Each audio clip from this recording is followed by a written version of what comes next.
High বন্ধুরা, কেমন আছো? আশা করি তোমরা সবাই ভালো আছো। তো যে যেখান থেকে দেখছো ভিডিওটা, তো প্লিজ লাইক কমেন্ট করো। আর দেখো, এই যে আমি তার জন্য নিয়ে এসেছি গরমে মাথা ঠান্ডা রাখার মতো একটা নতুন টিপস। তো দেখো, এই যে পুদিনা পাতা আমি ভালো করে গাছে হয়েছিল, ভালো করে ধুয়ে বেছে পরিষ্কার করে ধুয়ে নিয়েছি। আর ওগুলো একটু মিক্সিতে বেটে নেব। তো তোমরা ঠিকই আন্দাজ করেছো, হ্যাঁ আমি বানাবো আজকে পুদিনা পাতার চাটনি। আর দেখো, এটা কিন্তু তোমরা জানো যে এটা খাওয়া খুবই ভালো আর ঠান্ডা থাকে, শরীর ঠান্ডা থাকে। সেই জন্য দেখো, কাঁচা লঙ্কা, কাঁচা আম একটু টক নিয়ে নিয়েছি, আর নুন নিয়ে নিয়েছি। আর আমার হাজব্যান্ডের সুগার আছে, তার জন্য আমি চিনি দেবো না। তো এটার সাথে আমি সুগার ফ্রি ট্যাবলেট দিয়ে দেবো একটা, আমার একটা দিলেই হয়ে যাবে। ওই যে দেখো, এরপর এটা আমি একটু ভালো করে পেস্ট করে বেটে নিলাম।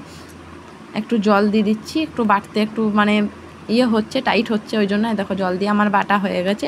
আর এটা তোমরা ভাতের সাথে, যে কোনো জিনিসের সাথে তোমরা খেতে পারো। তো দেখো, আমার পুদিনা পাতার চাটনি তোমাদের কেমন লাগলো তোমরা প্লিজ লাইক কমেন্ট করো। আর ভিডিওটা যে যেখান থেকে দেখছো প্লিজ চ্যানেলটা সাবস্ক্রাইব করো। ভিডিওটা এতক্ষণ ধরে দেখার জন্য অনেক ধন্যবাদ। আর প্লিজ বন্ধুরা, লাইক কমেন্ট অবশ্যই অবশ্যই অবশ্যই। হ্যাঁ, এবার যে যে দেখেছো খেয়ে নাও, আর কেমন হয়েছে প্লিজ টেস্ট করে বলো।